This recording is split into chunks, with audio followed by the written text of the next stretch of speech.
3 বছর ধরে মণিপুর জ্বলছে। মোদিজির যাওয়ার সময় হচ্ছে না। উনি বাংলায় এসে মহিলাদের সুরক্ষা সম্মান নিয়ে কথা বলছেন। এদিন কৃষ্ণনগর দক্ষিণে তৃণমূল প্রার্থী উজ্জ্বল বিশ্বাসের সমর্থনে এসে বললেন জুন মালিয়া। সঙ্গে ছিলেন অভিনেতা পরমব্রত চট্টোপাধ্যায়। মোদিজির সময় হচ্ছে না। 3 বছর ধরে মণিপুর চলছে, মোদিজির সময় হচ্ছে না। আর সে বাংলায় এসে মিথ্যে প্রতিশ্রুতি দিচ্ছে, মহিলার সুরক্ষা নিয়ে কথা বলছে, মহিলাদের সম্মান নিয়ে কথা বলছে। একটা কথাও বিশ্বাস করবেন না। সবচেয়ে বেশি ধর্ষণ আর খুন হচ্ছে মহিলাদের ওদের সরকার দ্বারা শাসিত রাজ্যে, ওদের বিজেপি দ্বারা শাসিত রাজ্যে। সেটা রাজস্থান বলুন, মণিপুর বলুন, উত্তরপ্রদেশ বলুন, বিহার বলুন। আরে ওরা তো 4 বছরের কন্যা সন্তানদেরও ছাড়ছে না। তাই মা বোনেদের আবারও বলছি, অনুরোধ করছি যে নিজেরা যদি ভালো থাকতে চান, আপনাদের মমতা দি বা টিএমসি বা জুন মালিয়া বা উজ্জ্বল বিশ্বাসের জন্য ভোটটা দিতে হবে না। এবার ভোটটা দিন নিজেদের জন্য, নিজেদের এলাকার উন্নয়নের জন্য। কারণ বললাম না, যতই করো হামলা আবার জিতবে বাংলা, আবার নবান্নে আসতে চলেছে ক্ষমতা।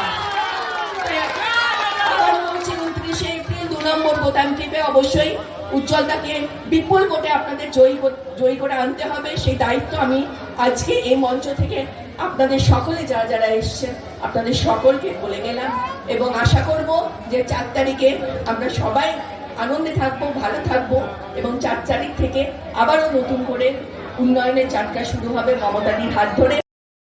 শনিবার সকালে তপ্ত গরমের মধ্যেও কৃষ্ণনগরের দক্ষিণের তৃণমূল প্রার্থী তথা প্রাক্তন মন্ত্রী উজ্জ্বল বিশ্বাসের সমর্থনে আসেন জুন মালিয়া ও অভিনেতা পরমব্রত চট্টোপাধ্যায়।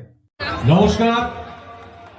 এত মানুষ যে এই গরম এবং ধুলো সত্ত্বেও আজকে এখানে এসে জড়ো হয়েছেন, সেটা দেখে সত্যি সত্যি ভালো লাগছে এবং বোঝা যাচ্ছে কতটা উৎসাহ এবং উদ্দীপনা নিয়ে তারা আজকে এসেছেন। কৃষ্ণনগর দক্ষিণের এই পূর্ণভূমি থেকে আজকে আমার এই প্রথম ব্যক্তিগতভাবে আমার রাজনৈতিক মঞ্চে যাত্রা বলা যেতে পারে শুরু হচ্ছে। এবং কেন আজকে আমি এখানে এত এই ধুলো রোদ এই ভর দুপুরে সবকিছু তো একটা না করে উপেক্ষা করে ছুটে এলাম, তার কারণটা একটাই, সেটা হচ্ছে আমার মনে হয়েছে যে এই বছরটা 2026-এর বিধানসভা নির্বাচনটা শুধুমাত্র একটি নির্বাচন নয়, এই নির্বাচনটি বাংলার বাঙালির আত্মসম্মান আত্মমর্যাদা রক্ষার লড়াই। সেই লড়াইয়ে আমার মনে হয় প্রতিটা বাঙালির সামিল হওয়া দরকার। আমি দেখতে পাচ্ছি আমার সামনে যে মানুষ সমাগম হয়েছেন তাদের মধ্যে অধিকাংশই মহিলা, মায়েরা, বোনেরা তারা আছেন।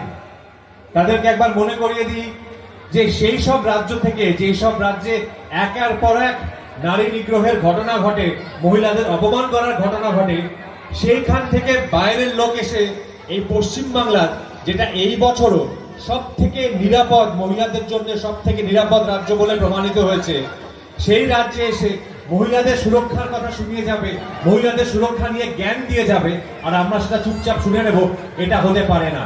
নদিয়া থেকে মৈনাক দেবনাথের রিপোর্ট, লোকাল 18 বাংলা।